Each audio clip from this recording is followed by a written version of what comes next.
Blouse back పార్ట్‌లో ముడతలు రాకుండా నీట్‌గా, పర్ఫెక్ట్‌గా రావాలంటే ఎలాంటి టిప్స్ పాటిస్తే వస్తుందో ఈ వీడియోలో అయితే చూద్దాం. ఇప్పుడైతే మనం బ్లౌజ్ అయితే కటింగ్ చేసుకుందాం. ఈ బ్లౌజ్ కటింగ్ కోసం అయితే 1 మీటర్ కాటన్ లైనింగ్ అయితే తీసుకున్నాను. దాన్నైతే ఉతికి ఆరేసిన తర్వాత మంచిగా ఐరన్ చేసుకోవాలి. ఐరన్ చేసుకున్న తర్వాత క్లాత్‌ను డబుల్ ఫోల్డింగ్ మీద వేసుకొని కోరాలు ఆపోజిట్‌లో ఉండాలి. ఫోల్డింగ్ మన సైడ్ ఉండాలి. ఇప్పుడైతే బ్లౌజ్ అయితే కట్ చేసుకుందాం. కింది సైడ్ అయితే ఎక్స్ట్రా ఉన్న క్లాత్‌ని కట్ చేసుకొని ఒక హాఫ్ ఇంచు ఖర్చుల కోసం అయితే ఒక లైన్ డ్రా చేసుకోవాలి. ఇప్పుడైతే బ్లౌజ్ యొక్క హైట్ తీసుకుందాం. ఇక్కడ బ్లౌజ్ హైట్ వచ్చేసి 14 ఇంచెస్ ఉంది. ఒక హాఫ్ ఇంచు ఖర్చుల కోసం అయితే తీసుకుంటున్నాను. స్టార్టింగ్‌లో, ఎండింగ్‌లో ఇలా మార్కింగ్ చేసుకోవాలండి. 14½ ఇంచెస్‌కి అయితే ఇలా మార్కింగ్ చేసుకొని ఆ రెండు మార్కింగ్‌లను కలుపుతూ ఒక లైన్ డ్రా చేసుకోవాలి. ఇలా డ్రా చేసుకున్న తర్వాత ఖర్చుల కోసం కూడా మరొక లైన్ అయితే డ్రా చేసుకోవాలి. ఇలా డ్రా చేసుకున్న తర్వాత ఈ బ్లౌజ్ యొక్క నడుం లూజ్ తీసుకుందాం. ఇక్కడ నడుం లూజ్ వచ్చేసి 31 ఇంచెస్ ఉందండి. 31 ఇంచెస్‌కు డివైడెడ్ బై 4 తీసుకుంటే మనకైతే 7.75 ఇంచెస్ వస్తుందండి. 1 ఇంచ్ అయితే డాట్స్ కోసం తీసుకోవాలి. 2 ఇంచెస్ అయితే ఖర్చుల కోసం తీసుకోవాలి. ఇలా మార్కింగ్ చేసుకోవాలండి. చేసుకున్న తర్వాత ఇప్పుడు పై వైపు కూడా ఇలాగే మార్కింగ్ చేసుకోవాలి. ఇప్పుడు నెక్ హైట్ అయితే తీసుకుందాం. బ్లౌజ్ని అయితే ఇలా డబల్ ఫోల్డింగ్ మీద వేసుకొని కింద నుండి ఇలా పైకి పెట్టుకోవాలి. పెట్టుకున్న తర్వాత ఇక్కడైతే ఒక మార్కింగ్ చేసుకోవాలి. పావించు ఖర్చుల కోసం మరొక మార్కింగ్ చేసుకోవాలి. చేసుకున్న తర్వాత ఇప్పుడైతే మనం చెస్ట్ లూజ్ తీసుకుందాం. చెస్ట్ లూజ్ అనేది ఇదివరకు చాలా వీడియోలో చెప్పానండి. నా వీడియోలో ఉంటుంది ఎక్కడి నుండి తీసుకోవాలని. ఇక్కడైతే 9 ఇంచెస్ ఉందండి. చెస్ట్ లూజ్ వచ్చేసి 9 ఇంచెస్కి అయితే ఒక మార్కింగ్ చేసుకోవాలి.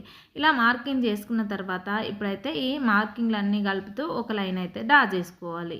ఇలా లైన్ డ్రా చేసుకున్న తర్వాత మనం ఖర్చుల కోసం మరొక మార్కింగ్ చేసుకున్నాం కదా, ఆ మార్కింగ్ని కలుపుతూ కూడా మరొక లైన్ అయితే ఇలా డ్రా చేసుకోవాలి. ఇలా డ్రా చేసుకున్న తర్వాత మనం బ్లౌజ్ యొక్క ఫుల్ షోల్డర్ అయితే తీసుకుందాం. ఇక్కడ బ్లౌజ్ అయితే కొంచెం డిఫరెంట్గా ఉందండి నెక్. అందుకోసమనే ఫుల్ షోల్డర్ తీసుకునే ముందు నేనైతే నెక్ ఎలా డ్రా చేసుకుంటానో చూపిస్తాను. ఇలా బ్లౌజ్ని అయితే ఇలా రివర్స్లో తీసుకోవాలండి. తీసుకున్న తర్వాత మనం నెక్ ఇలా బ్లౌజ్ని అయితే డబల్ ఫోల్డింగ్ మీద వేసుకోవాలి. వేసుకున్న తర్వాత ఇక్కడ ఒకటి మనం మార్కింగ్ పెట్టుకోవాలండి. మార్కింగ్ పెట్టుకున్న తర్వాత బ్లౌజ్ని అయితే ఇలా వరుసుకోవాలి.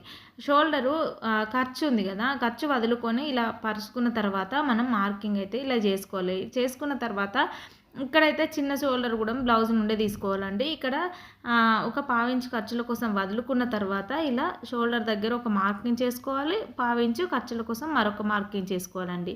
చేసుకున్న తర్వాత ఈ బ్లౌజ్ తీసేస్తే సరిపోతుంది. ఇప్పుడైతే మనకైతే ఫుల్ షోల్డర్ వచ్చిందండి. ఫుల్ షోల్డర్ ఎంత ఉందో దాన్ని కింద కూడా మార్కింగ్ చేసుకోవాలండి, ఇలా వీడియోలో చూపిస్తున్నట్టుగా. ఫుల్ షోల్డర్ వచ్చేసి 5½ ఇంచెస్ ఉందండి. 5½ ఇంచెస్కి అయితే ఇలా మార్కింగ్ చేసుకోవాలి. చేసుకున్న తర్వాత ఇప్పుడు చంక డౌన్ కోసం మరొక మార్కింగ్ చేసుకోవాలండి. చంక డౌన్ కోసం షోల్డర్ దగ్గర నుండి టేప్ నిలబెట్టుకొని 6 అయితే ఒక మార్కింగ్ చేసుకోవాలి. మరి కొంచెం దూరంలో కూడా మరొక మార్కింగ్ చేసుకొని ఈ రెండు మార్కింగ్లను కలుపుతూ ఇలా లైన్ అయితే డ్రా చేసుకోవాలి. ఇలా ఎల్ షేప్ లాగా వస్తుంది కదా. వచ్చిన తర్వాత ఇప్పుడైతే నాకు ఎందుకో డౌట్గా ఉంది. చంక రౌండ్ మ్యాచ్ అవుద్దా కాదా అనేది ఒకసారి అయితే నేను చూసుకుంటున్నాను. ఇదే టిప్ అండి, మీకు ఇక్కడ బాగా యూజ్ అవుతుంది. ఇక్కడైతే కార్నర్ దగ్గర నుండి 1.5 ఇంచుకి అయితే పైకి ఒక మార్కింగ్ చేసుకోవాలి. మార్కింగ్ చేసుకున్న తర్వాత కర్వ్ స్కేల్తోనైతే ఇలా రౌండ్గా మనమైతే డ్రా చేసుకోవాలి. ఇలా డ్రా చేసుకున్న తర్వాత మనకైతే చంక రౌండ్ మ్యాచ్ అవుతుందా లేదా అనేది చూసుకుందాం.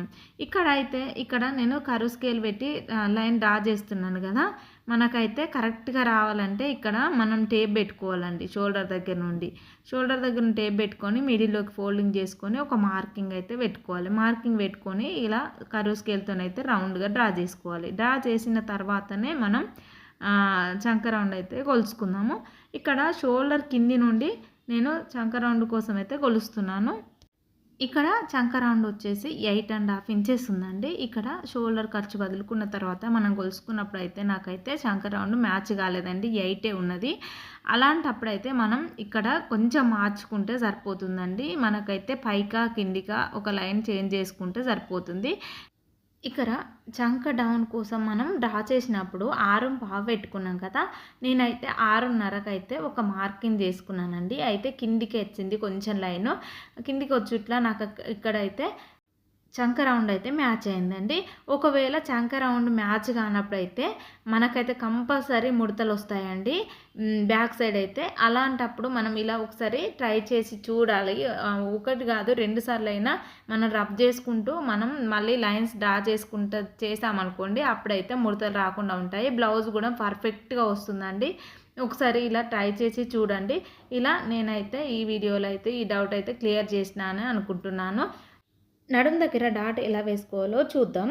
ఇక్కడైతే మనం 8.5కి అయితే ఇలా టేపును పెట్టుకోవాలి. మిడిల్లోకి ఫోల్డింగ్ చేసుకొని ఇక్కడైతే ఒక మార్కింగ్ చేసుకోవాలి. 8.5 ఎలా వచ్చిందంటే మనం ముందు నడుం లూజు తీసుకున్నప్పుడైతే మనం అక్కడ గొలుసుకున్నాం కదా, అప్పుడైతే 7.5 వచ్చింది కదా, దానికి 1 ఇంచ్ కలుపుకొని ఇలా టేపును పెట్టుకొని మిడిల్లోకి ఫోల్డింగ్ చేసుకొని ఒక మార్కింగ్ చేసుకోవాలి. అటు హాఫ్ ఇంచ్ ఖర్చుల కోసం మార్కింగ్ చేసుకొని ఇంకా ఇలా డాట్ హైట్ వచ్చేసి బ్లౌజ్ నుండి తీసుకోవాలి. ఇలా బ్లౌజ్ నుండి తీసుకొని స్కేల్తోని ఇలా లైన్ అయితే డ్రా చేసుకోవాలి.